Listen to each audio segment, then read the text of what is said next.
Market. Action. It's Moops. What's up, my Irish friend? What's the year today? I don't know. Oh, 2012. 2012, ain't it? In the Irish for this one, right? O'Brien. This is the first of the Colin collection. You don't look like a Murphy. Where are you from? My name is Dublin? Irish. Name is Irish. Seven's a great name. You got 7 pounds. You got 7. Soda's a great name. Yeah, you're not getting 7. What do you think people liked Blanche the first time they heard it? Yeah. Let me ask you a question. If you name a kid Rasputin, you think that's going to have a negative effect on his life? Oh, most definitely. If you call a kid Joel Rifkin, you never know what his future's going to bring. Yeah, Seven Psychopaths, right? One of my faves. So just reserve comment for one moment here. I'm just going to list off a couple other movies with 7 in the name just to see how well it fares. Okay, let's see how many I already got. You know, in a list of movies with 7 in the name, Snow White and the Seven Dwarfs. Nice, Paul. Love it. 7 Brides of Seven Brothers. Okay. That's a real old one. It's 49, isn't it? 6 Days and 7 Nights. Arnold? Nope, that's just 6th Day. Wrong number. Yeah. This was a Harrison Ford one, and Anne Heche. Okay. It's like the first thing I really remember seeing her in as far as movies, I think. It's about a plane crash or something. I don't remember too well either. Bet it's a good one. Furious 7. Never saw it. Never even heard of it. Walker's last performance. Ooh. Oh, yeah, Furious 7. Goddamn. Yeah. Of course. I thought it was a good movie. Yeah, I actually saw that in theaters. And, you already know that he's gone. And, they did a really good job using his brother to finish the movie with the CGI. Oh, that's right. I did forget about that. And those greedy bastards should have just stopped at that. They should have ended the legacy with Paul Walker. I think that would have been so meaningful. But no. It became like the cash cow that it is. Yeah. They're still making fucking Furious movies. Was that the 7th one? Furious 7? Must have been, right? I'm guessing. Holy shit. Well, what did they start out with? Yeah, Fast and Furious. And then Too Fast. So yeah, they were doing it. Trial of the Chicago 7? Nope. Yeah, I didn't see that either. Oh yeah, that's a newer one. Yeah, it is newer. Borat's dramatic role. Oh, Sasha. He won Oscars for that shit. Right. I'm trying to quickly find another movie. So, The Magnificent Sevens. Yeah. Right? Yeah, Yul Brynner. Oh, shit. Of Westworld fame. 7 Pounds. Love it. Got it. I know you got a soft spot for the Libra, that pound. Yeah. How about 187? No. Samuel L. Jackson and that other guy from the movie that makes George cry.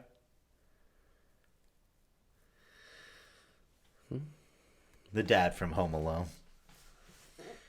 Oh yeah. Is this what was it called again? 187. Does he get stabbed up by Method Man? Is he a teacher?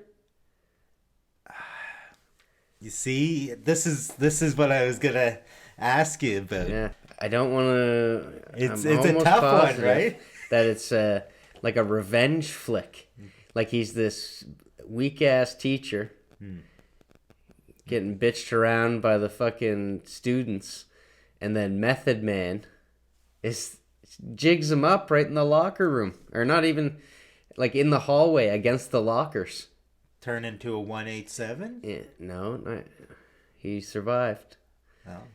So, but then he came back, and he was a teacher with revenge. I'm almost positive that's the movie. And then we have, actual Seven. My favorite. Seven Samurai. Yeah, the inspiration for Magnificent Seven. And this one is number 20 on that IMDb top 250. Only to Movies be... with 7? What? Movies with 7 in the name? Movies in general, Seven Samurai. Oh, yeah, okay, sorry. I thought the next one that you were going to say. Well, yeah. The only one higher on the list Seven at number Samurai. 19 is Seven. Oh, yeah? Yeah. They're fucking cuddling on the IMDb list? They are.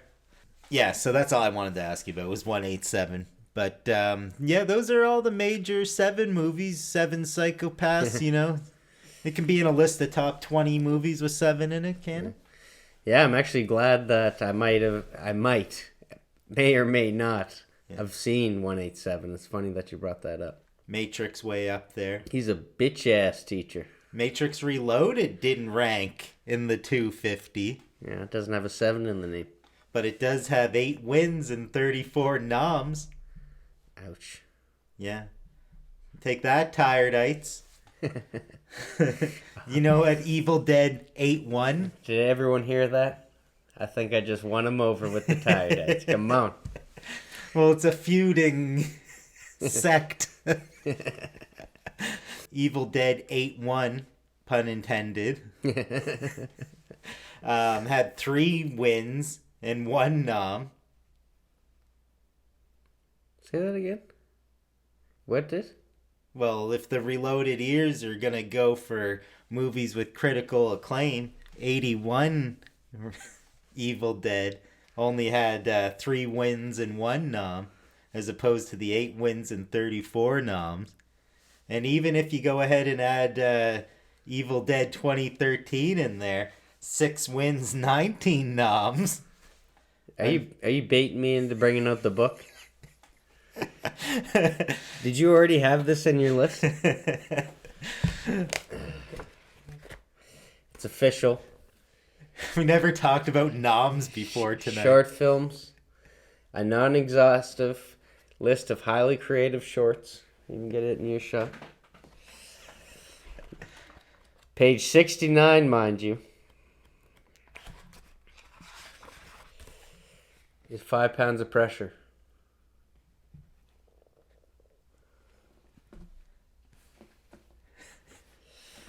And we got 24 wins with 7 noms. The Reloaded Ears and the Tiredeites are all very impressed by this. But don't segregate our fans. We only have so many. Oh, well, if they're on the right side of things, you mean you total everything up, comes to 8 wins each, right? 20 noms altogether, they're over the Evil Deads, and then 34 for Matrix Reload. That's 14 plus for Reloaded, no matter how you cash that check. All right, cheers to that, buddy. I'm just saying, for if it came down to arbitrary wins and noms, we're looking pretty good. The Reloaded Ears are slightly ahead this week. So before we get into Seven Psychopaths, I'll go with our usual list of movies that came out in the same year. Yeah. I find it interesting that you go through this list and you can't believe that some of the movies came out in the same year. Some of them seem like so distant in the past. Some make you young, some make you old. And some, maybe due to experience, they just seem not so long ago. Right. Lawless. I'm a big Tom Hardy fan. Yeah. Shia LaBeouf really won me over when he took that beating. Yeah. Because that was brutal. Like, we've seen beatings and I Saw the Devil that you'd think were brutal, but the realism of that beating made that Gave it a hard R. Yeah, an infinite amount times of brutality in that scene for me. Like, you could feel those punches. Guy Pearce played a really bad, a really good villain in that film. Django. Nice. I remember seeing this in the theaters in 2012. This yeah. was the movie that I thought of 2012, and I remember that 2012. It was the reason 2012 existed.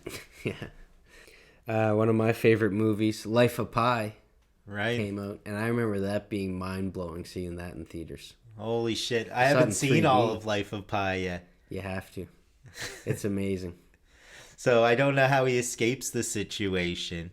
And I remember waiting for it to come out so I could watch it to figure out how he fared with these animals, because it didn't make no sense from the story plot. Read the book. Let's compare. It's a good idea. Vote for it, Reloaded Ears. Get your vote in.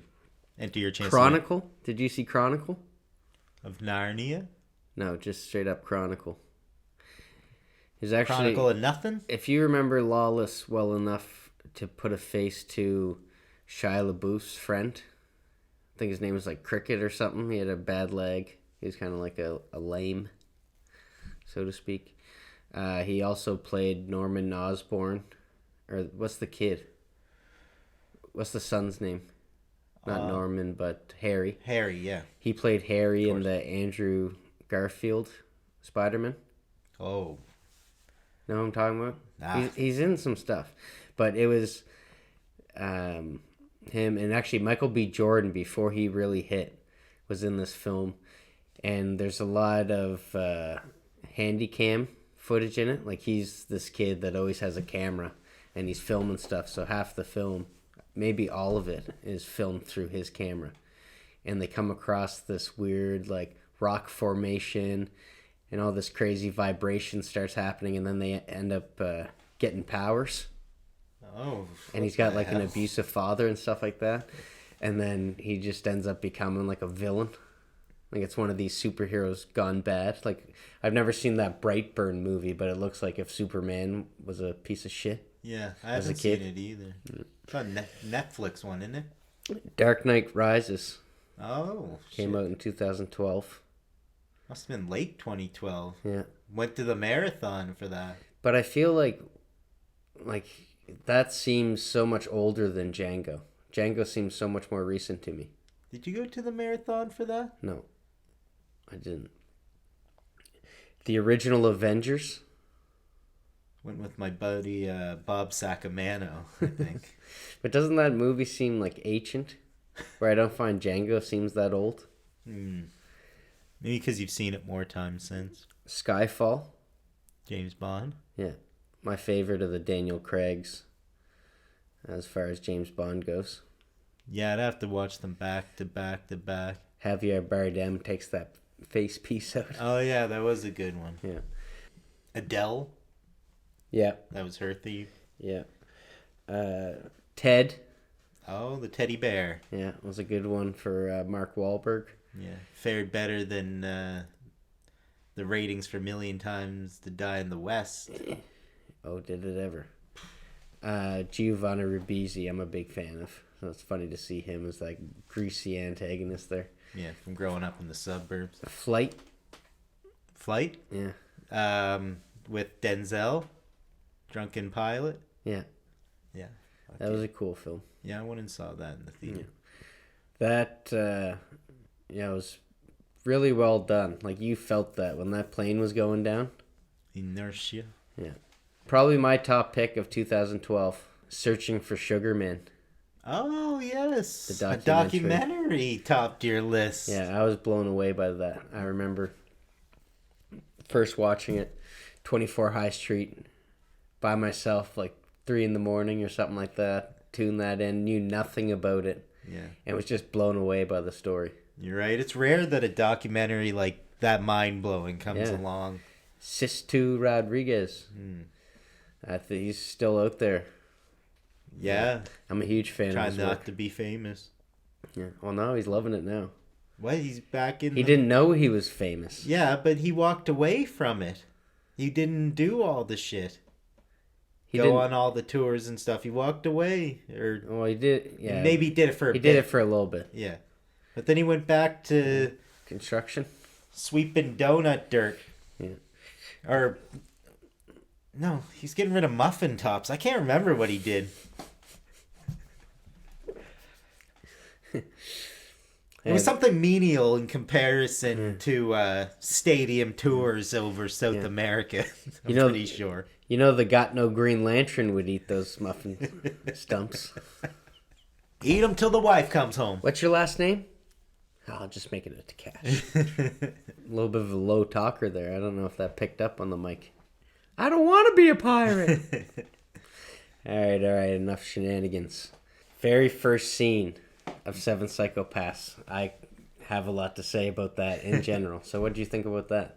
Yeah, so there's these two dudes who very recognizable, and they're there, and they're talking about how they're gonna kill this dude for not wearing an AIDS ribbon or something. Yeah. So what do you know them from, the two actors? What's their claim to fame in your eyes?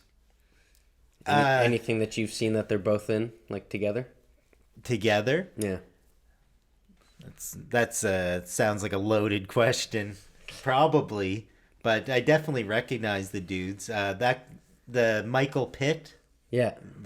He's the younger guy, right? Yeah. I think he was. I hope I'm not wrong. He was in a movie called Bully back in the day. Oh yeah. Also in Dawson's Creek. No, I didn't watch too much of that. Oh yes. The OG. Couple episodes. The OG. Yeah. The OG OC. If I was fainting sick, sometimes I'd have to watch it in the afternoon. Yeah. I'm pretty sure that's how I got into it. It's like sick from home one day. I was like, man, it's pretty good. Yeah, nothing else on at 2:30 p.m. Yeah. It was like my generation's 90210 or something like that. Mm-hmm. It was a little more woodsy. It was like the first one of those shows that I saw. Yeah. It wasn't that bad. I just Oh, yeah, no. So, the other guy. Yeah. I haven't seen... Like, I know I've seen him and stuff, but nothing that I can think of. I know he's in, like, Men in Black 3 or something. Oh, is that the one with Jermaine? Yeah. Wears round glasses and stuff. Yeah, exactly. Yeah. But both of these actors are in Boardwalk Empire. Oh, yeah. The latter... That show is almost too expensive for me to watch. The latter plays Sam Rothstein. Big gangster from... Chi-Town? I think so. Well, Al Capone ran Chicago, but he might have been there too. No, can't quite remember, but I think down there in southern he Illinois. might have been another territory. But Michael Pitt played a big character, Jimmy. Looks like a Jimmy. I think the character that most people fell in love with, and they took him out hard in Boardwalk. Oh, they broke some hearts with him, huh? Yeah. So I've experienced this twice with my dad and with Nathan. Huge Jimmy fans. Couldn't even watch Boardwalk. Had to take a break from Boardwalk Empire because when Jimmy died, they were just so heartbroken. So I had the luxury of showing both of these cool cats, Seven Psychopaths, and they're there, and they see the Jack of Hearts coming behind them, and this is two separate times. Jack of Diamonds, sorry. Wrong suit. Yeah. I was hoping that you'd pick up on that. In two separate occasions, I've shown these two people this movie, and they're standing there, and they're going, oh, no. No, Jimmy. No, not again. Or no, because it starts out, and both of them said, hey, that's Jimmy. Oh, I love Jimmy. And they're talking about, and it's pretty funny because they're like, stab someone in the ear. Did you ever stab someone in the eye? Yeah, I stabbed someone in the ear once. In the fucking mouth. Or like they're just going on. Yeah. And then they're like, oh my God. Inches. No. Because it's so well done that, you do see him coming in. Mm-hmm. It's intentional. Yeah, you get to watch. And you never know if this is what they were going for with these two actors, both from Boardwalk Empire. That's where people were going to notice them from. I think it was right around 2012 that this show was hot. Perfect. And yeah, when they saw Jimmy get kiboshed for the second time, they felt it like it was yesterday. All over the camera. Because I think he actually got executed similar to that in Boardwalk. No. Like from behind. Ah. Yeah. And then... Never sees it coming. I'm a sucker for a good score. What song comes on as two Jack of Diamonds lay on two dead bodies? Can't remember. The first cut is the deepest. Oh, of course, yeah, the Sheryl Crow. Yeah. And then it cuts to fucking old... The dingo ate your baby. He's dead. Already the gears spun. Yeah. This guy knocking at the door. A little hungover. Yeah. Hiya, Kaya. We're introduced to Billy Mumfries. You know Billy Mumfries? No. Well, this movie, it's a story about love and deception and greed and unbridled enthusiasm. You lost me. Well, it led to Billy's downfall.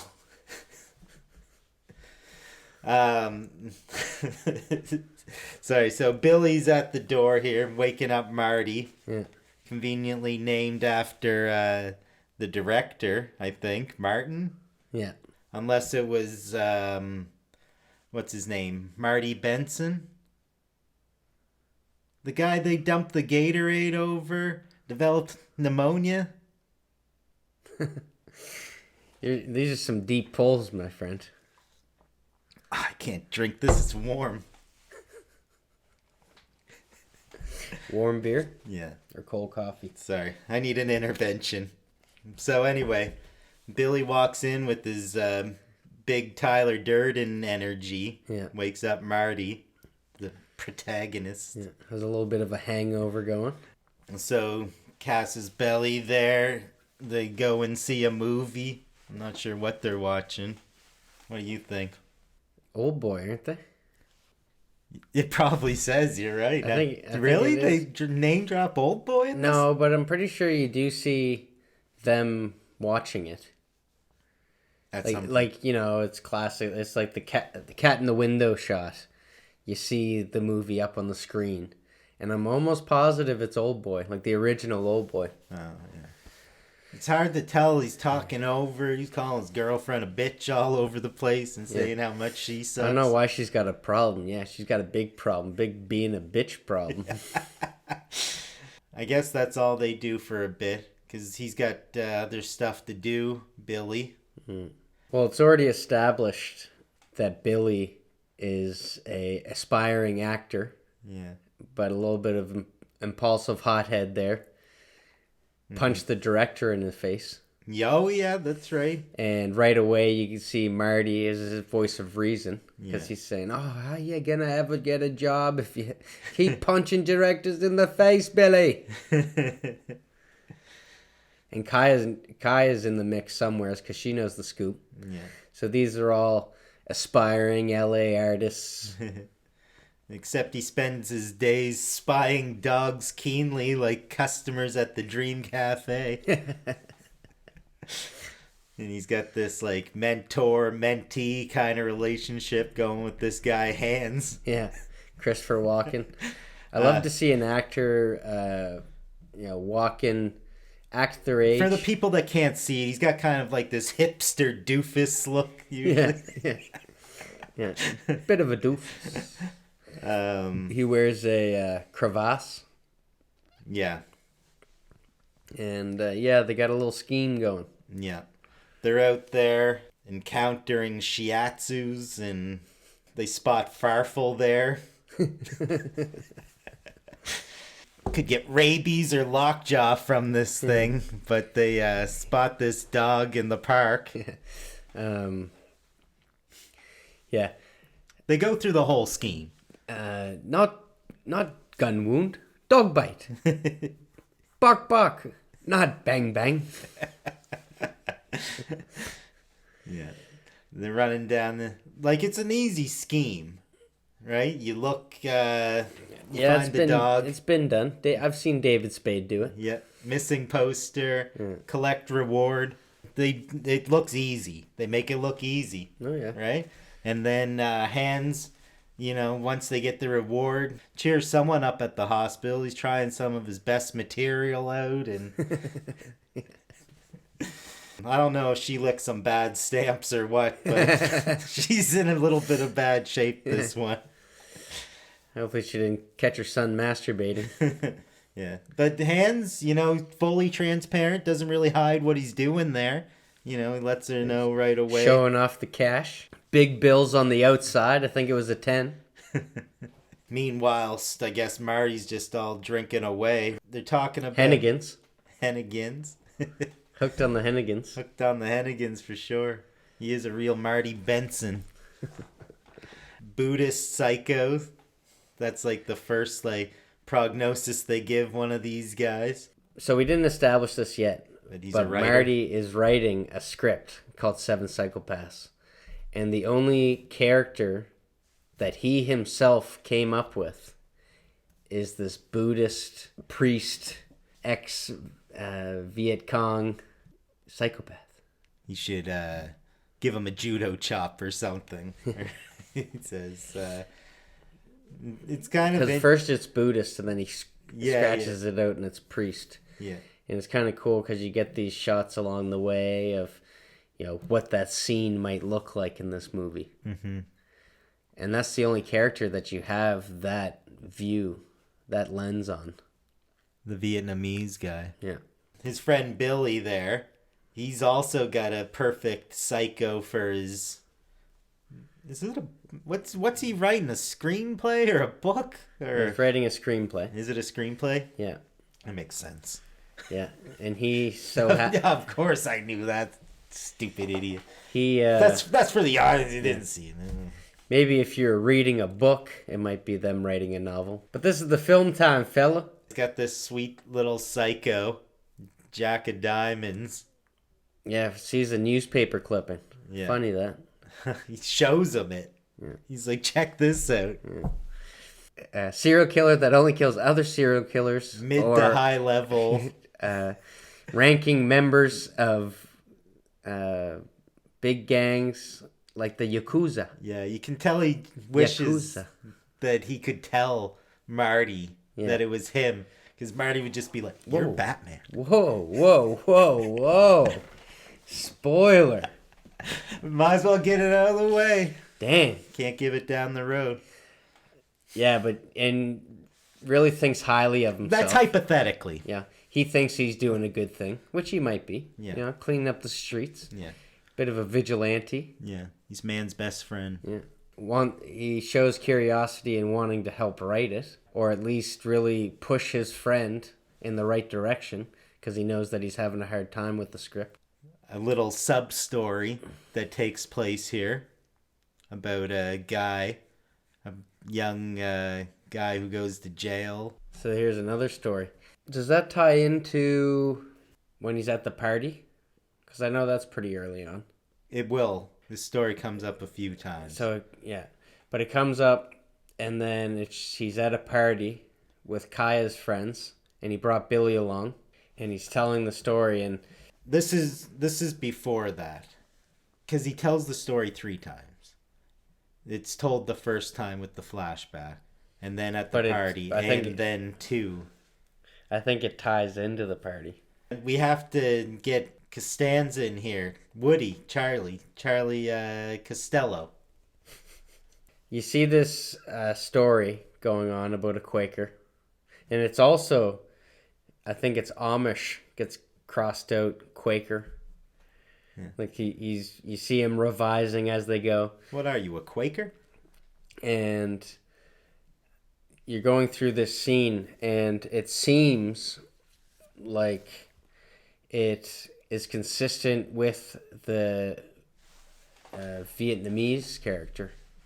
It seems like something that he's made up, and something that he's might have written, and this is his imagination of how this scene may go. Yeah. And then it cuts to Tim Watley's New Year's Eve party, and Billy's there, kind of thinking that Marty shouldn't be telling this story, which is a little bit of foreshadowing for what might go on later on. Might be copywritten, this thing. Yeah. And then... Up. Okay. No, that's how he tells them. Yeah. Don't tell the story. Cut 2. A big cut 2. Psycho 4, this Vietnamese guy. Is that Psycho 4? We got Jack of Diamonds, the Quaker, Crazy Joe Davola. We got who else in there? Well, at this point, we find out Costello. Woody Harrelson's character comes in, and he's missing a dog. Bonnie. Funny Where's that. she gone? And he's got Precious Yeah. tied to a chair.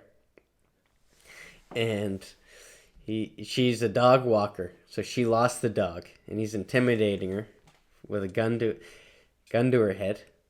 And I found that this is one of the funniest characters. Like, this kind of shows the level of comedy that's going to be throughout this movie. Yeah. When his gun's jamming and stuff like that. It jammed by accident. Yeah. I don't clean it. It happens. I don't clean it enough.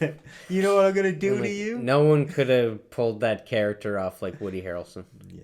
He nailed it. So that is Psycho number 4. Yeah. And it's funny how she's like, I thought you would, like, shoot me and all this stuff. And he's like, well, yeah. You're right. Yeah. Pretty good prediction.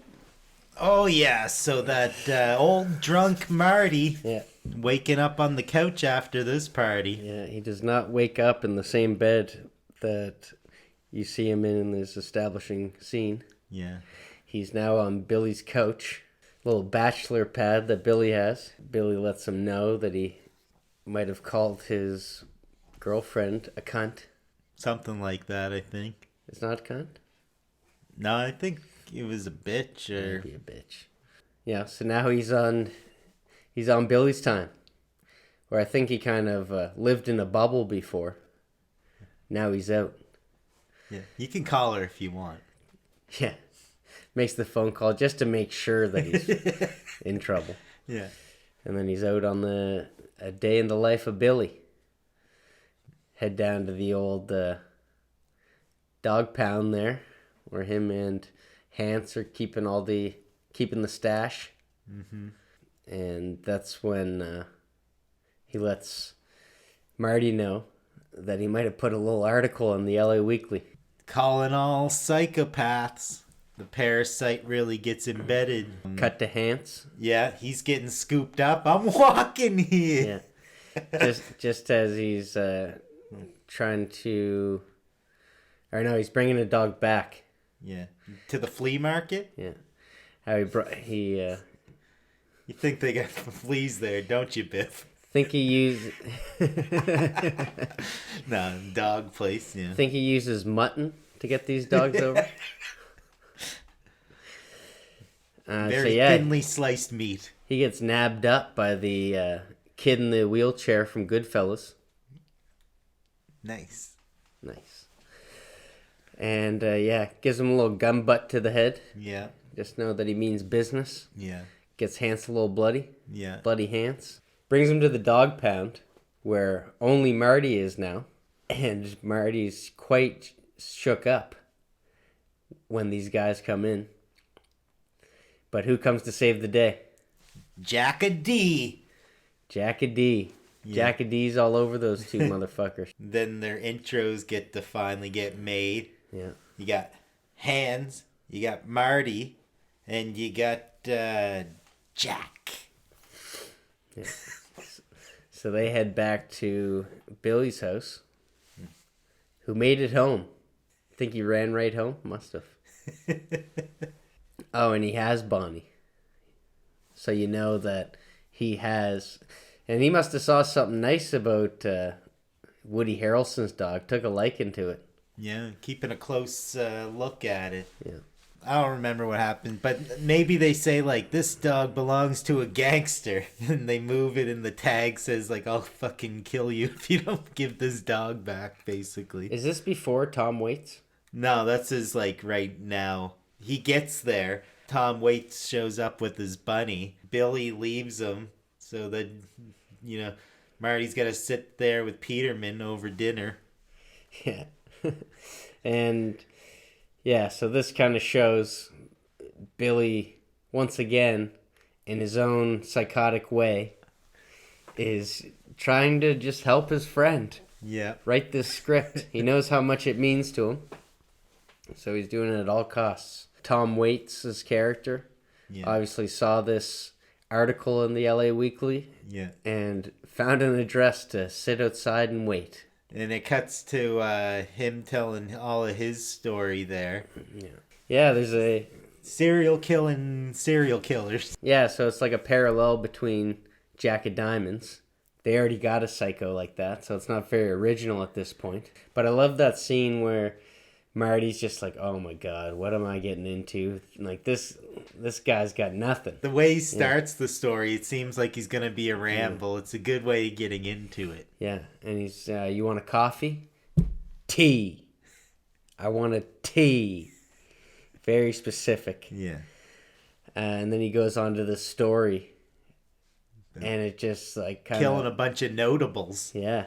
And it really, takes Marty by surprise, and he sits down with him and hears the story, and that's how you get not only Psychopath 5 but 6 as well, because it's Tom Waits and his then wife were going around killing some notable characters. They found the Zodiac. And the knife in the hand scene, that came up in one of our things when you were reading off a list there. Exactly. And then set ablaze. Was that the Zodiac that happened to? Yeah. Not one, but two. And that's where he got the bunny from. No de-aging used in this, was there? It's like going back several years. No, it's not Tom Waits. They have an actor. They have actors playing younger versions. But, in those parts. Yeah. Oh. But it's not until Zodiac that Tom Waits is in the flashbacks. But you can see that kill to kill, that Tom Waits is not into it as much as the wife is. And then after the Zodiac, where they light him on fire as he's double knifed to the table, there's an exchange of the ring. Like, very silent moment. Like a perfect tear comes out of the wife's eye as she passes over the ring, knowing that this is where they part ways. Yeah, and there's 5 and 6. So already we have... Miss Love, kill the hippie. Something... Isn't there a line like that at the end of that part? Oh, yeah. I love you and I miss you. And let's kill those fucking hippies or something like that. A plea to his old flame to return. Yeah. So that's the one requirement of using his story in the screenplay, is that he has to put this little love message into the credits. It's like Christoph Waltz style truth breakdown scene that happens. Oh, yeah, with Costello and his wife. This whole, like, third person thing going on. This, like, Jimmy's pretty sweet on you situation. Yeah, they find Hance's information. Yeah. Finds out that his wife is sick in the hospital and goes and pays her a little visit. Mm-hmm. And... she could have saved herself. Yeah. But she spots him coming and gives up the goat a little bit. She doesn't really say it, but she lets him know that she's his wife. She slips up. She does. Because she's saying, sorry, I'm not trying to talk like we're in front of a lip reader or something. I'll do it. Because she says, oh, he comes in every day. And then he's prized a bit more. Oh, well, not every day. Yeah. Yeah, so then, right after Oddly specific. that scene where Hans is walking in, and they actually cross paths in the hallway. Yeah. And he knows what that means. So he just keeps walking, throws the flowers. Just walking. Yeah. And then somehow the geography's kind of weird because then they end up in the same waiting room. Mm-hmm. And Woody Harrelson sits right across from him and starts asking him questions. He sits across from Woody. He just plops down across from him. Yeah, okay, yeah. And then Woody's kind of wondering what he's staring at, but then he likes the crevasse, so he starts asking questions. And Walken actually goes to give it to him, showing a little bit of a scar. Little bit.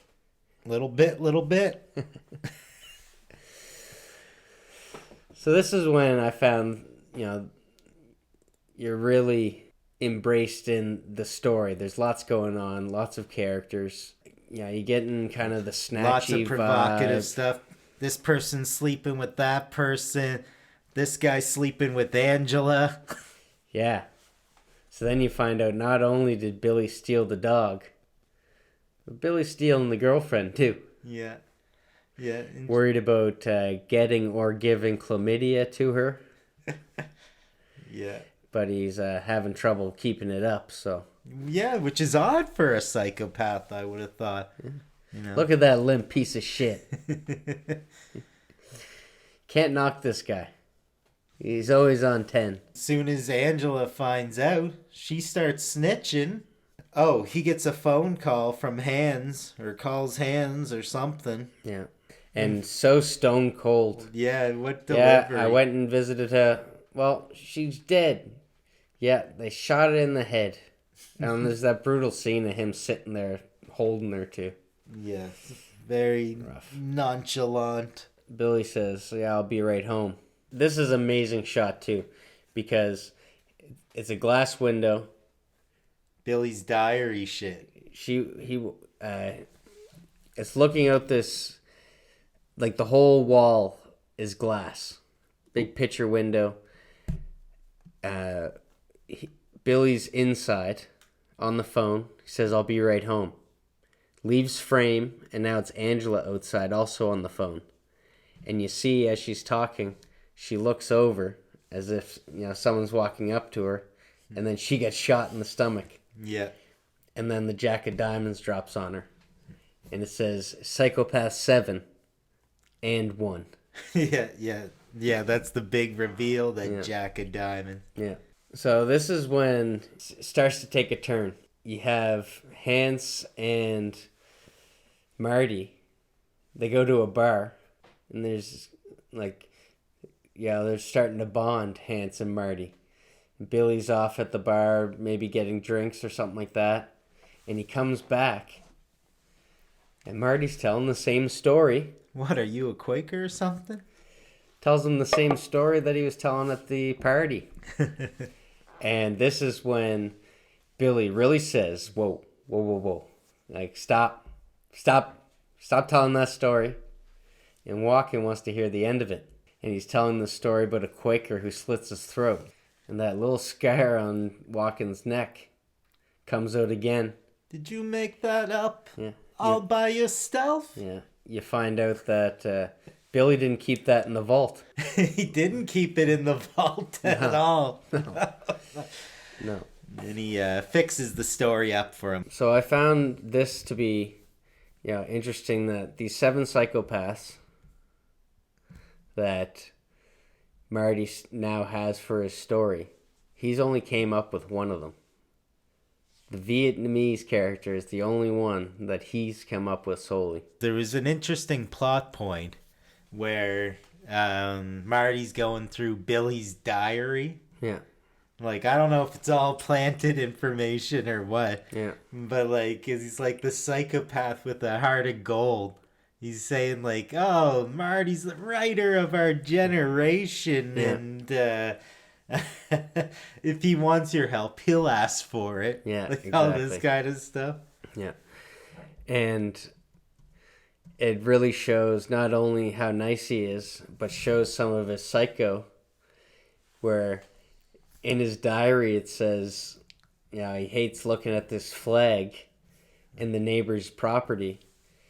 And he stares at it for like 12 hours, and it has this time lapse of the shadow going over it. Yeah, 11 hours. And he says, don't burn the flag, don't burn the flag. And then Colin Farrell looks up, or Marty looks up, and it's burnt. So they leave the bar. Yeah. They know that Woody Harrelson is hot on their trail. Yeah, they have this like great like Steinbrenner looking scene. Yeah. Where he's finding out about Angela. Yeah. And then he says, this guy's a fucking psychopath.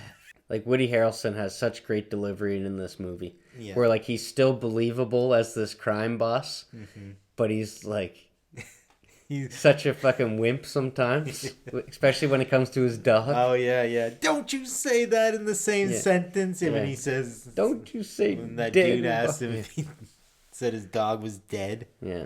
I'm going through a lot here.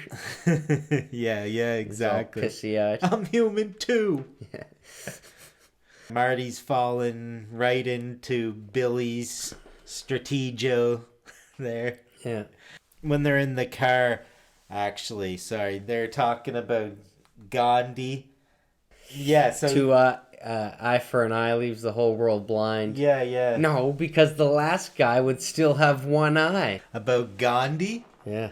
I elder sat a lady who actually slept with Gandhi. What was her name?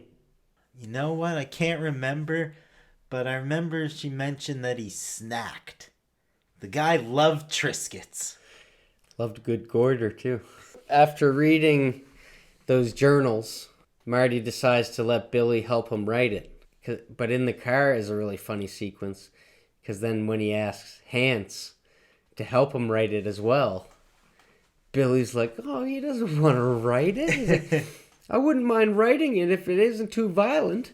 Be a third violent? Wheel? It's a movie about psychopaths. It's a movie called Seven Psychopaths. But Marty's really conflicted because he doesn't even want to make it a shoot 'em up movie. He wants to these characters to just go away into the desert and just talk for the rest of the movie. Yeah, he splits it right up there. He said like, oh yeah, the second half of it would be... And that's exactly what they go do. They get to the desert, yada yada yada. Great location for a shootout. There's Joshua trees and the yuccas. And some peyote. Yeah, peyotes might be out there. Hans is checking it out, going for a little walkabout out there. Well, he's got a little voice recorder now. It's not much shade out there or anything. Yeah, they're reading over the screenplay. Women characters are written off. Yeah, he doesn't like the Sue Ellen Mishkes. He likes the Vietnamese guy. Yeah. Thinks that one's a good one.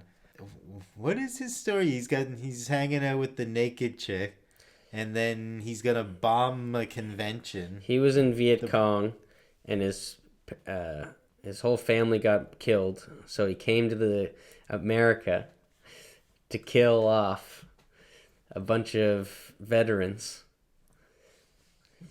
and he's waiting and he's got TNT, and I'm pretty sure the TNT's strapped to him. But then when they go in, it's strapped to her. Yeah, that's right. It's violent. Yeah. Didn't we have a war with you? Yeah, it's not over. And, I remember what I was going to say. So, the guy who made the film, in, like, one little director's interview I saw with him, it was that same thing, like, the back and forth between violence. And he wanted to make something that was kind of, like, anti-violence. But it has violence in it. So it was like, it's total hypocrisy. Like, he admits it himself. Yeah. And you know that, you get the feel that this movie's coming from that place. There's a few instances of it. And then, the Vietnamese guy, he's a great fucking psychopath. That's the psychopath number 1 and 7 there. Yeah. Mirrors what he said earlier about his mid-ranking mafia guy Yeah. in Yakuza. That's a great fucking psychopath, Billy. Yeah.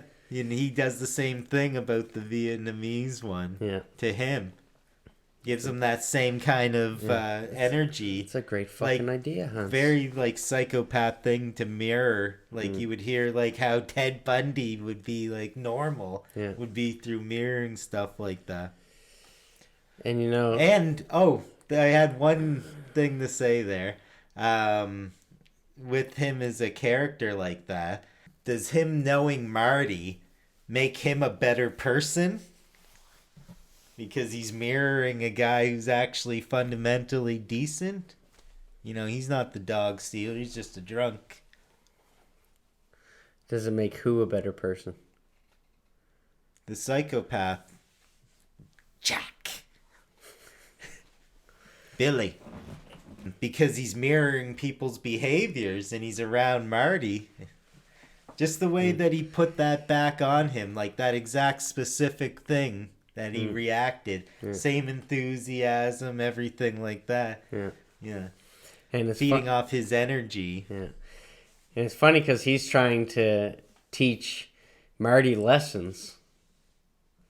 You know, he's adamant about you got to stop drinking. He's like, I'm taking advice from a goddamn dog snapper. You fucking killed people. Yeah. And that's a funny scene too when he comes in the morning and punches Billy in the face. Mm-hmm. And Hans says, surprise punch. Yeah. If you're gonna act like that, you gotta stop drinking.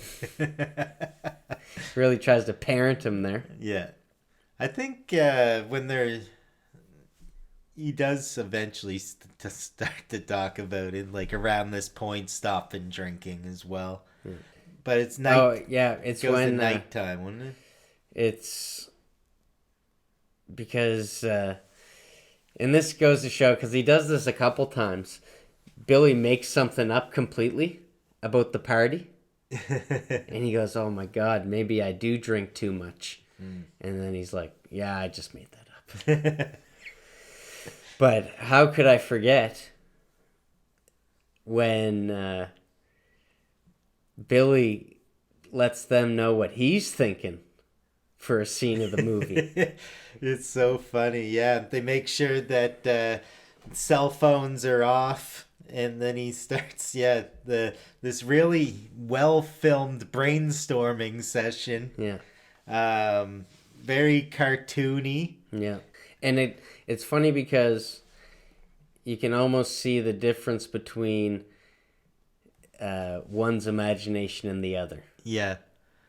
Yeah, and his hands is coming up like out of a coffin. Yeah. Arms crossed, comes out guns akimbo. Yeah. Probably a shout out to In Bruges. Hilarious movie I heard from that one bonus feature we watched. Yeah. Step it up with the behind the scenes, Martin. Fucking flamethrowers. Yeah, flamethrowers from the branches. Kaya mowed down. Yeah. Mowed and down.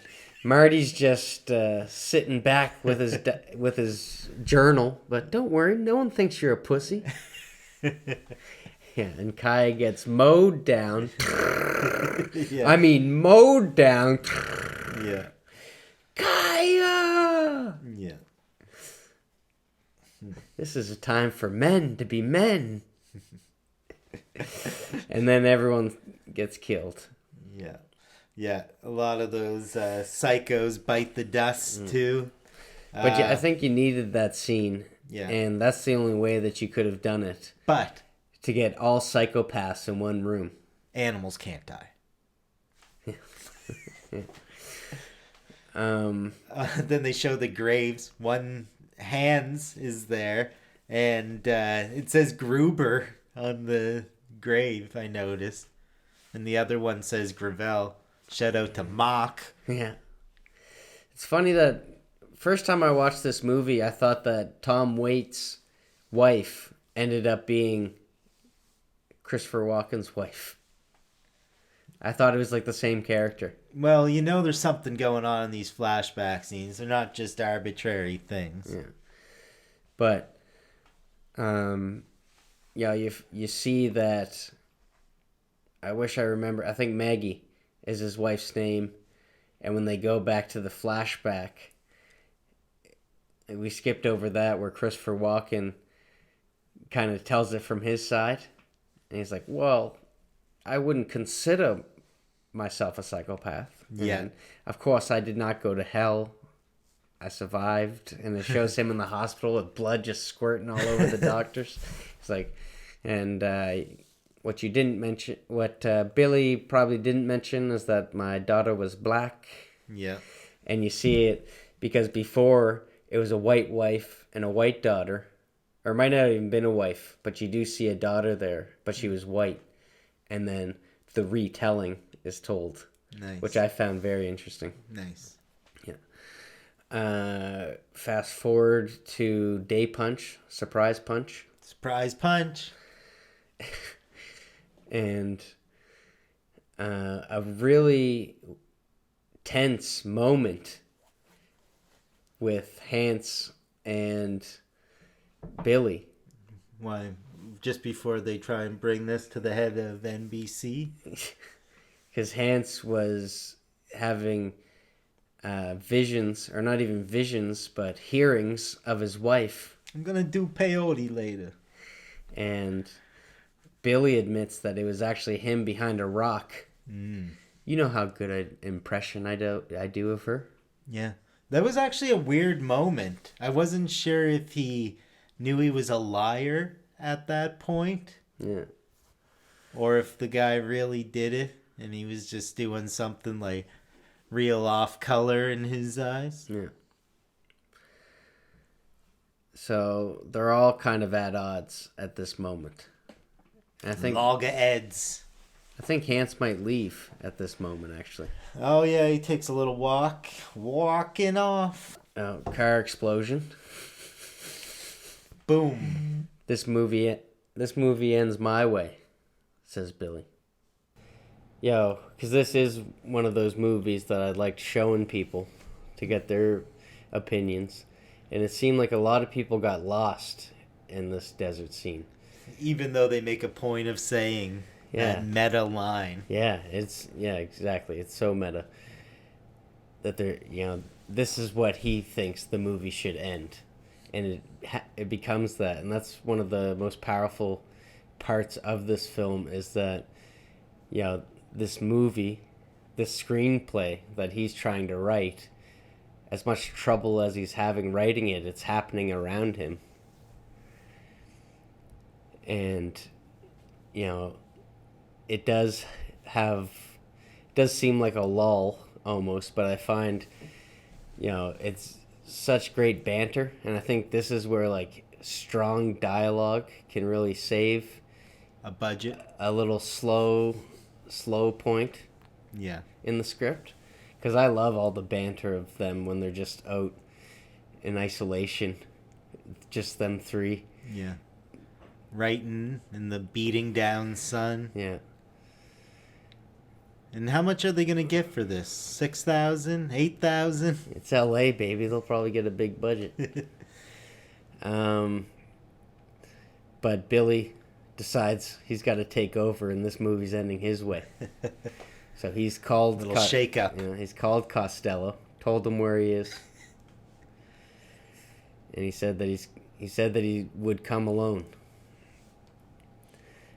And Hans is still here at this point because there's talk between Marty and him.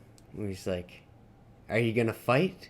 What, you're gonna fight?" "No, I'm not gonna fight." "Then what are you gonna do?" "Guess I'm just gonna die." Yeah, that's right. Look, he's done. Yeah. But then there's that moment where Billy really offends Hans, and Hans just walks off. Or maybe I don't know. They're They in might a just let him tent. They're go. talking. Yeah. Marty's drinking. The Yeah. huge. Gets back on the sauce. Yep.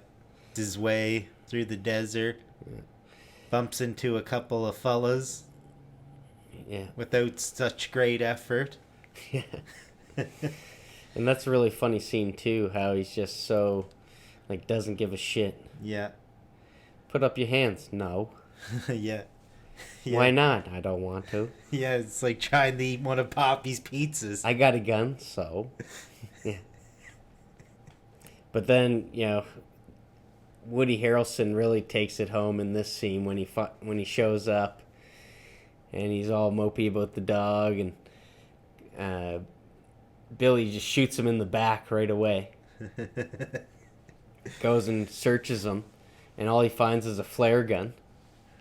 So he's pretty pissed off about that, and Woody Harrelson just wants a couple kisses and a couple of scratches from Bonnie there. Mm-hmm. Can't get him. But why would somebody bring a fucking flare gun? Marty and Costello are in the car driving away, and Billy figures out why they got the flare gun. Shoots it in the air. Then that signals the guys who's talking to Hans. And even though he says that, I like you, old man. Yeah. Oh, and he calls him a Quaker. So this story's known. Oh, yeah. But then as... Notorious. I think, Hans felt it was his time. So he pulled that recorder out. And he gets kiboshed. So gotten off to see his friend Bob Sacamano. Yeah. The flare is in the sky. And Woody Harrelson knows what that means. Mm-hmm. And they go to... Oops. It alerts the fellas, and then the cavalry starts rolling in. There's the guns. Yeah. And it's a perfect place for a shootout indeed. Marty gets away. Luck of the Irish. Yeah, and Billy gets kiboshed too. So what do you think? How many psychopaths out of 10 does this movie get? Wait, how does it end? We forgot to talk about the love letter. Once everything seems well and good for Marty, him and Kai are back together. He's written his script. He's put it out. It's in the theaters. Tom Waits went to see it, and he was not pleased. He didn't write the ending? Oops. So Marty gets a little phone call. I thought this was great to add in. It was beautiful. Yeah. Gets a little phone call.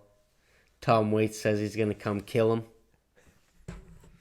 And actually, Marty isn't that happy. Not happy at all. Kind of says, yeah, well, Tuesday's no good for me. I thought that was great that he added that in. Yeah. So what do you think? Out of 7? Give it we'll give the 3.5 a full 3.5 for the first half. Then we head to the desert.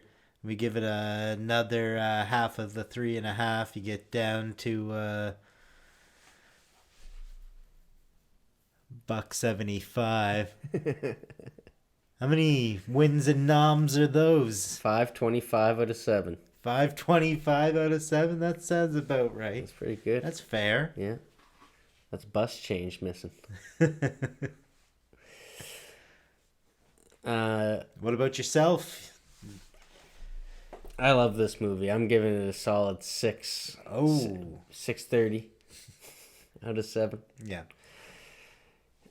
But there was lots of great stuff to be found in this, actually. Yeah. Like, despite my whatever number that was, which was actually pretty good. Oh, yeah. Very inspirational, actually, to some of my writing. Yeah, I agree. I found it very inspirational. Definitely something fun that I would like to write. I love those kind of movies where it's like... I love those movies about people making movies, but most commonly it's not at the ground level. there's not a lot of movies about people actually there trying to write the script. And, putting in the lag work. Yeah, and, both of us know, how mind-bending that experience can be. Mm-hmm. And it's just... And there was a lot to be gleaned just from that little interview on how the Martin dude came up with this. He mentioned he had like the 2 stories, and then he wanted to find a way to tie that in. And it is one where you can see kind of how, some of these things coalesced. It's almost like you have all these ideas for films. He just tied them all together. Maybe he had a Vietnamese revenge story. Mm-hmm. Maybe he had that story about the Quaker. The story about the serial killers killing serial killers. Yeah.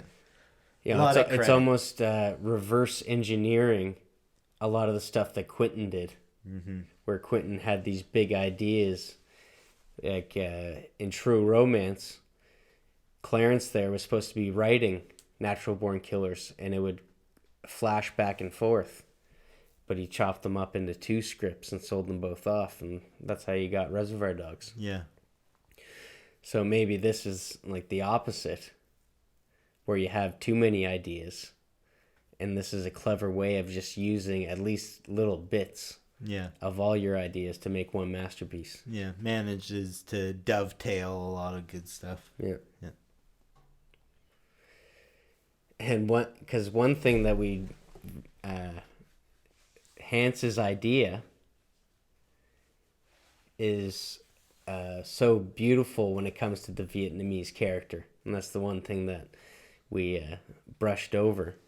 Yeah, he loved it. That when he lights himself, he goes and he starts pouring gasoline, and he hears a voice in Vietnamese saying that this won't change anything.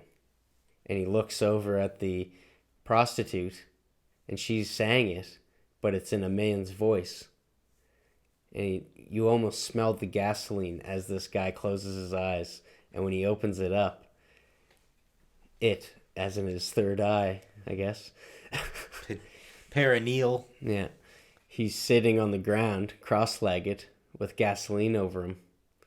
And he's the, classic Buddhist that strikes the match and lights himself on fire as a sign of protest. No more Triscuits for this guy. So there is a lot of beautiful moments in this movie. Strong dialogue, like great cinematography. They had some really active shots. Lots of movement. Guess it's worth checking out some of this guy's filmography. I know. It's sad that I have... Did he do Lobster? No, he did In Bruges, and he did Banshees of Inisherin. Oh, that's new. Yeah, I guess that got a standing ovation somewhere. Okay. It's trying to be like the whale out there on the circuit. Poor Brendan Fraser. Oh yeah, he's doing terrible. Comeback of the damn century. Yeah, I know. This California man. Kind of a blast from the past. Crash. George of the Jungle. Yeah, well, fucking Mummy. I was gonna say. Alright, y'all. Check out the movie, Seven Psychopaths. You will not be disappointed. How would Billy end this thing, anyway? Oh, he ended it his way. He lived a pretty dangerous life, I must say. Yeah, he was no altar boy. Now, come to think of it. Nice. You're getting on me for the crypticism. Yeah, well. Zodiac couldn't out-crypticize the people in this movie, and we can't do it either. The reboot-teniers are almost as tired as us. The 7 Tiredites. the 7 Tired Paths. Reloaded ears, God I'm so sorry, guys. You Please, came in hot. my appeal. Why don't you just decide what you want to be called? Yeah. Filk off.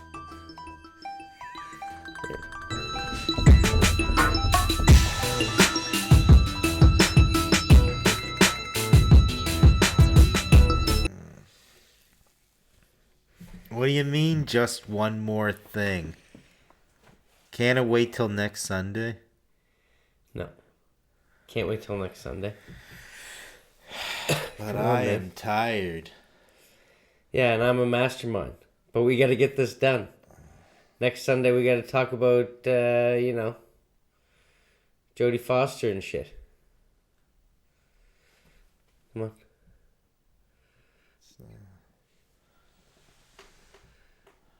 Alright, what do you want to do here? You want to play... Well, we can't do Inkadink. We got match in this? Shoot. Alright. Rock, paper, scissors, shoot. Rock. Rock, paper, scissors, shoot. Rock. Rock, paper, scissors, shoot. match. Set. Ha ha. Match beats that, don't it? Yeah. So we don't have to talk about what's his name. Matchstick Man's a good movie. Sam Rockwell was in that. Nicolas Cage. That's one of... He had a kid in it. You know what? The first movie I saw like that was Green Mile. Duncan. Sam Rockwell in that one. I have no idea, man. You might have been thinking of something else. That was Tom Hanks. From Forrest Did you ever Gump. see... Philadelphia. Collinwood? Burbs. Biggs. Collinwood? We watched that in film, didn't we? No. We didn't watch it. You weren't there yet? But might have heard of it. Why? What about Galaxy Quest?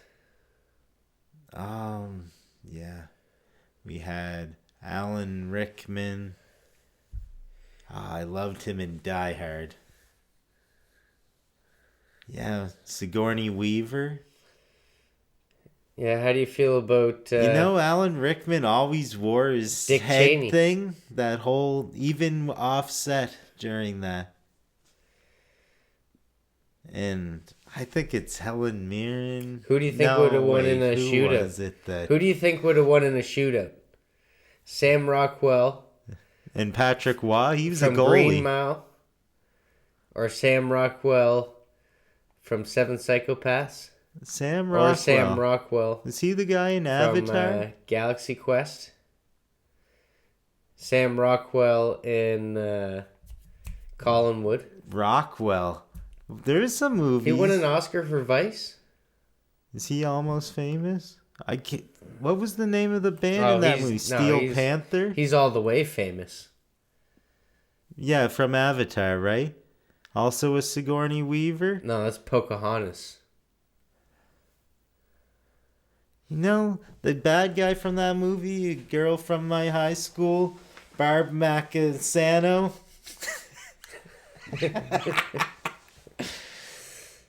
Oh, you mean Lomas? She made a dang movie with him in it. The bad guy from Avatar. And who are you talking about? Sam Rothman? Steen? Ruben Schneider? I can't fucking remember anymore. Lomez? Who were you talking about? Samuel L. Jackson again? 187? We already talked about that at the beginning of the cast, man. Yeah, well, Method Man's in it. Wu-Tang coming at you. Woo-wop kick? Excellent. Anyway, I'm sorry. I was getting a little off the topic there. What did you want to talk about? I have no idea. Oh, this thing stopped. What is... You know what? Everything else is telling us good night, man. I mean... No, I'm telling you the same thing. Yeah, whatever. Go to... it's bad luck not to... Yeah. Go to sleep. Oh, yeah, Sam Rockwell wasn't that bad in this.